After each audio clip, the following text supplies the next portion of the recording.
to start with, I'm presently working with the State Planning Commission, and we have been doing a lot of work with respect to heat mitigation, heat analysis, finding solutions what really works and which doesn't work. Okay, because we keep talking, I was just having a discussion with UNEP member as well.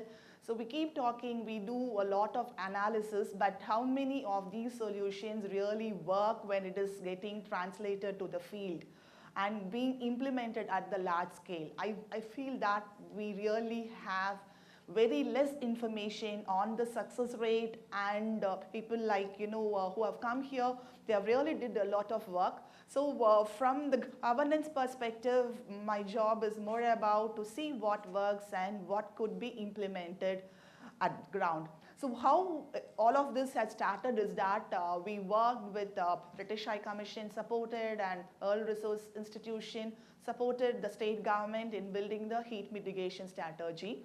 And the outcome of this is really, I'm going to say you the outcome of this, because that will give you and the importance what the state government is being paying attention to disasters like heat.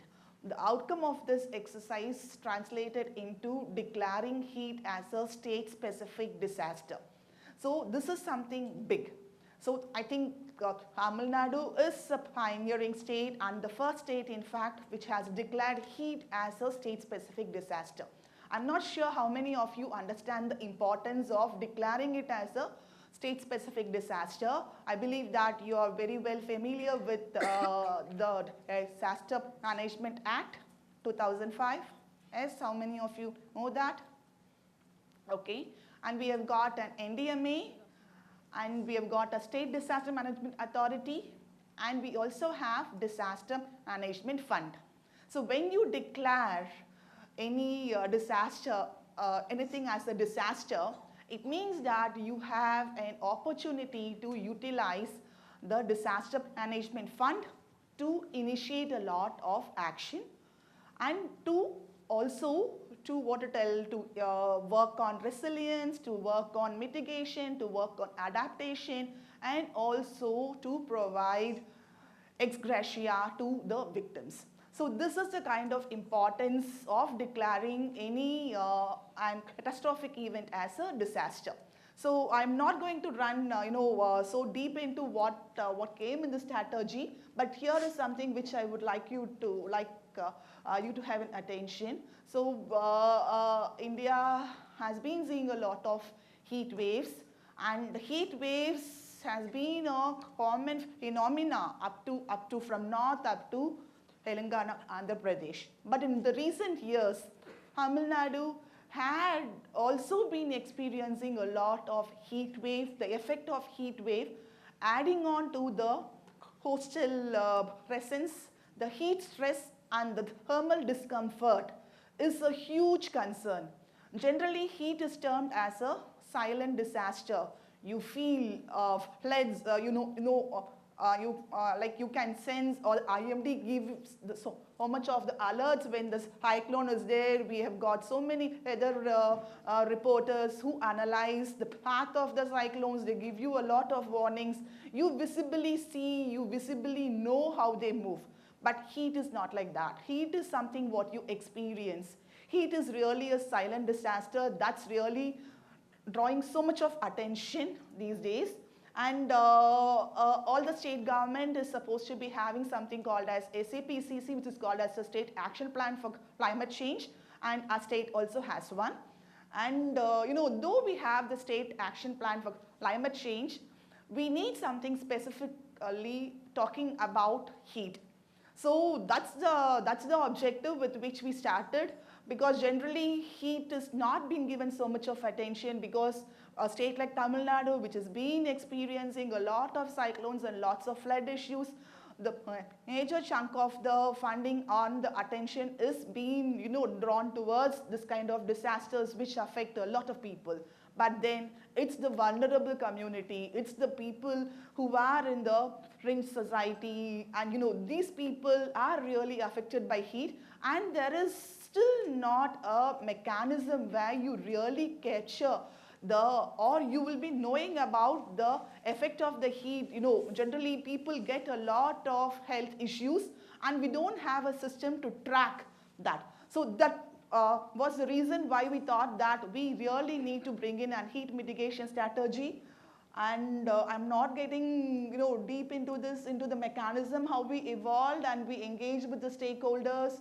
We prepared this report by finding out what is actually being done by all of these stakeholders and what's not being done. So I would like to draw your attention on the action pathways. The action pathways described about what is it? Yeah, yes, you know that heat is a disaster. So what?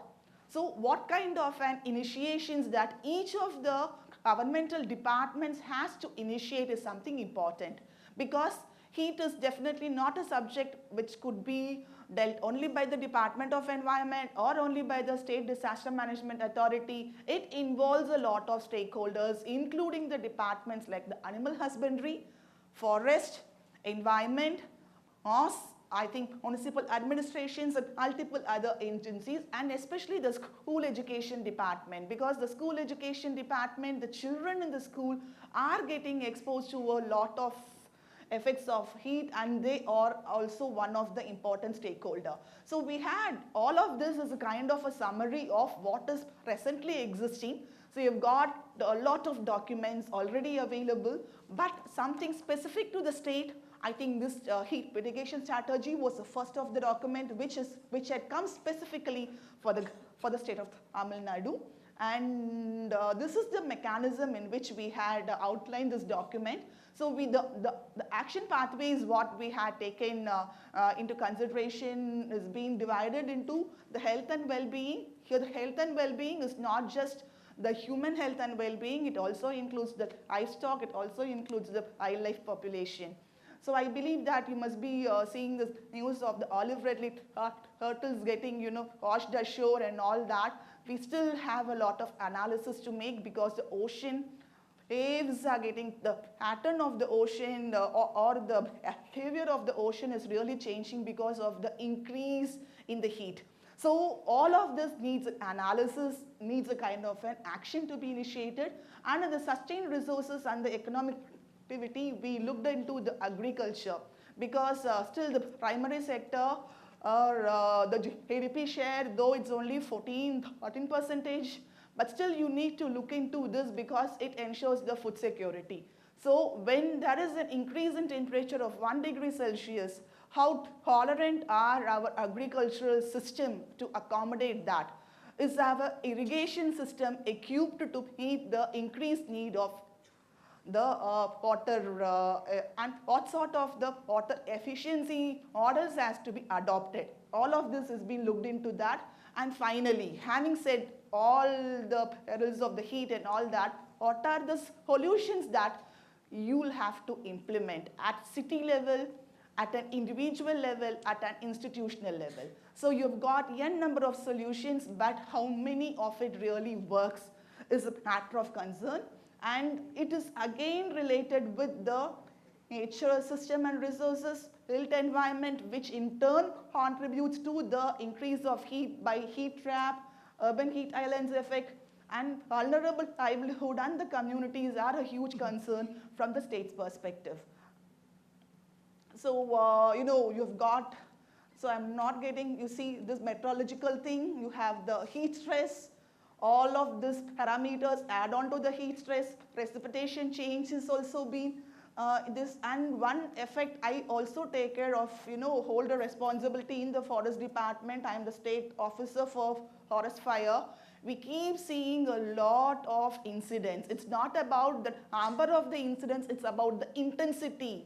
It's about the intensity, really, and we are initiating a lot of measures to have an early warning system, have a better way to reduce the fire incidents and to increase the response time.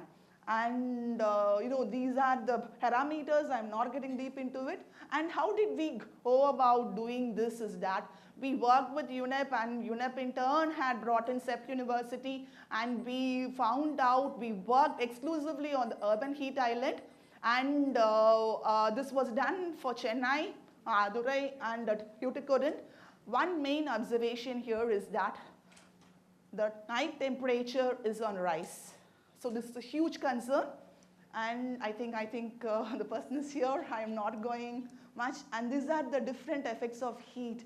You've got a lot of victims who die because of so much of exposure, and the strategy and framing, I'm not. So the after course of it, what we are presently working right now is, we are working with different agencies to find the solution. One is that with UNEP, we are working on the district cooling system, which is for the institutional level, and two is on the NBS solutions, which the cities can be adopting. Three, we are also finding the blue-green infrastructure, the opportunities of the blue-green infrastructure to act as a mechanism in which it can help to reduce.